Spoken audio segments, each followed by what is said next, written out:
All right, hey, what's up, everybody? Mike Lindsley back with you. It's 9 minutes with me here on Facebook, IGTV, and on YouTube. Make sure you subscribe to my podcast. It's called the ML Sports Platter, all over the major platforms where you get your podcast. You can hit me on Twitter at Mike L Sports and on Instagram, Mike L Sports 1979. We are brought to you by Hides of Liverpool, Welch & Company Jewelers, and Brian Conboy of Mass Mutual, New York State. Tax-efficient retirement planning now with Brian. A lot of you folks are staying at home pretty much all day. You've got some extra time to maybe discuss the future. Maybe a youngster is going to college soon. Financially, maybe people are panicking right now. Brian right now is available at advisors.massmutual.com and his Facebook page to answer any questions with that. And hey, if you haven't signed up for the plan that you want, if you've had something for a while and it's getting stale, open yourself to some new ideas like we did. We're super happy that we went with Brian. Our future is locked in. Brian Conboy, Mass Mutual, New York State, a proud sponsor of the ML Sports Platter. So The Last Dance has been on, and boy, I have loved it. I've seen obviously all 4 episodes. It's amazing. The stories, Jerry Krause, absolutely out of his mind breaking up the Bulls, although I think there is a lot more to it from a Jerry Reinsdorf standpoint. If you own the Bulls, let's be honest, you can give your GM so much power in order to keep it together or to break it up. So the fact that he gave him the freedom to break it up is as much to me on Reinsdorf as it is on Jerry Krause. And frankly, I was a diehard MJ fan and a diehard Bulls fan as well. I thought they could have won one in between Jordan, the three-peat and the three-peat again, and maybe even one after the three-peat. I'm not sure about 8 in a row, keeping that level up there. And hey, by the way, if Michael doesn't go away and then come back, do they even get Dennis Rodman later on? It's just a different dynamic, and things change. Time would have allowed those changes, but we'll never know. But the point of this video is I want to get into the LeBron, Michael Jordan thing, which to me is becoming one of the most tired arguments ever. But when you get into the LeBron, Kobe, Jordan, Abdul-Jabbar, Bill Russell, Wilt Chamberlain, Magic Bird, conversation, Oscar Robertson, etc., when you get on that short list of top 10 in sports, you are, in my opinion, allowed to compare eras, to compare player versus player, no matter what the position is. You're allowed to compare Lawrence Taylor to Tom Brady because you're 2 of the top 5 or 10 players in the history of the NFL. You're allowed to kind of do it with Jordan and LeBron as well. Even though they play 2 different positions, they play 2 completely different generations. And let's be honest right now, their styles of play are completely different as well. Michael Jordan, for me, is the greatest player in NBA history.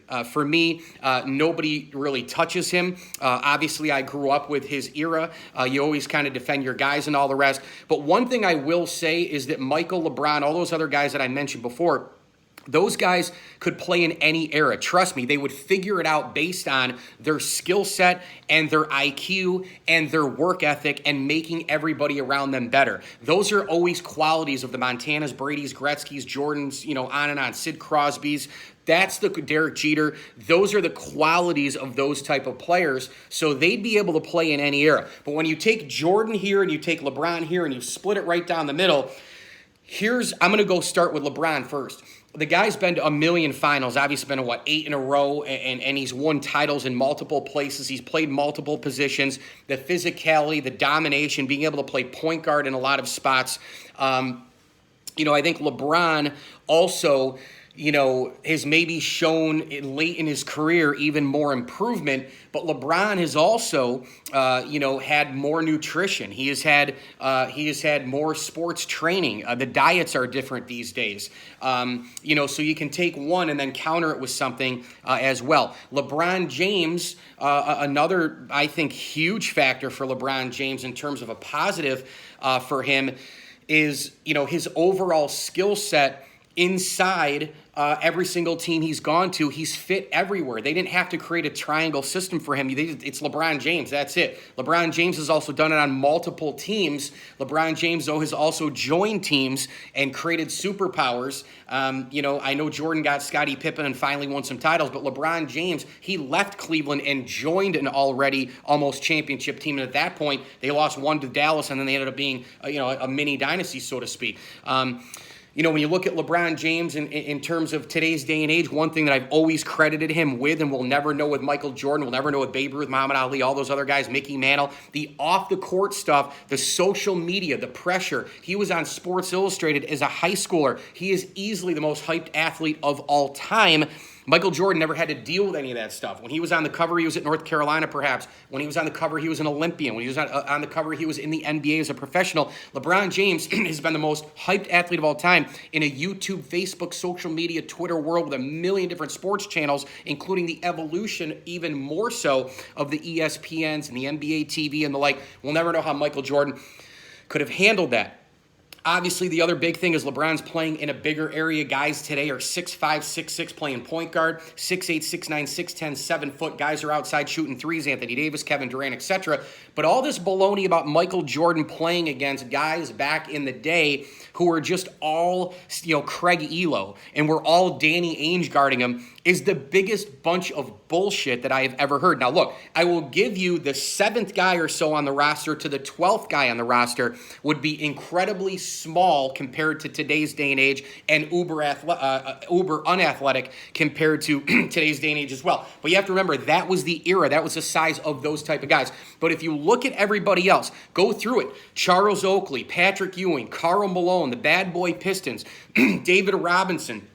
Go through the era. Go through all the players Michael Jordan played. Look at Magic Johnson, the 6'8", playing point guard. Clyde Drexler at 6'6", playing shooting guard, who could also play point guard. They were big and solid for their size. Dominique Wilkins, for example. All the guys for the Boston Celtics when Michael dropped 60-plus in the Garden in a series that they lost in his young career. Parrish was 7 foot. He was a stick figure, but isn't Kevin Durant also a stick figure? You can make comparisons to a guy here and a guy there. Kevin Durant's only 25, 30 pounds probably a difference than some of the other guys that played back then. And Kevin Durant plays more on the outside even than he does on the inside. And the guy is practically 6'11", 7 foot. So I think both guys in each era, they would have dominated, no question. LeBron James, he would have figured it out then. Michael would have figured it out now. And the biggest things where I go Michael over LeBron is, number one, it's simply he's 6-0 in the finals. I mean, I just don't think you can get away from 6-0. I know that the LeBron lovers are, well, but look at the amount of times he went and blah, blah, blah. I'd rather go 6 times and go 6-0 than go the amount of times LeBron's gone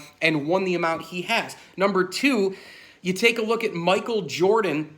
In today's day and age, you can't even hand check anybody. You can't even guard anybody. Could you imagine if you actually went nose to nose with Michael and guarded him from the perimeter? A Kawhi Leonard got up in his face, nose to nose, and guarded him every single little step of the way from outside all the way to the inside. And then 2 guys came in and pushed you. That happened millions of times during Michael Jordan's career. And here's where Michael Jordan really trumps LeBron James in terms of the overall aspect, and that was just the player part. But there is another part to all this when you're an icon in basketball history. Nobody will touch Michael Jordan, I don't think, forever, in terms of his impact on the game. He arrived on the scene. He was pressure to take the torch from Magic and Bird. He arrived on the stage. The first global time he was ever seen was the Dream Team in '92. Michael Jordan, it's got to be the shoes. Be like Mike. If I could be like Mike. He's sold more shoes now than even when he played. He sold more shoes last year than Steph Curry, LeBron James, and a couple others combined. There is no one who will have the global impact of Michael Jordan. You see it in The Last Dance when they went international. They went to France for an exhibition. The guy was a freaking basketball beetle, and LeBron James will never be able to touch Michael Jordan in that compartment. He'll never be able to see the basketball impact. 20 years from now, I will guarantee it right now, and you can pull this video up then if we still have this thing around, but I guarantee LeBron James won't even be close to the number 1 shoe seller in the world as a retired basketball player. That's Michael Jordan. I go MJ. Listen, bottom line, appreciate them both. They're 2 elite all-time guys. They're both on my NBA all first team. I go Magic, Michael, LeBron, Tim Duncan, and Bill Russell. That's by position, of course. Appreciate them both. They're both incredible players, different eras, different sizes, different positions, etc., different defenders. They both figured out in each era. But if you're asking me, those are the points for Michael Jordan over LeBron James and Michael Jordan as the GOAT.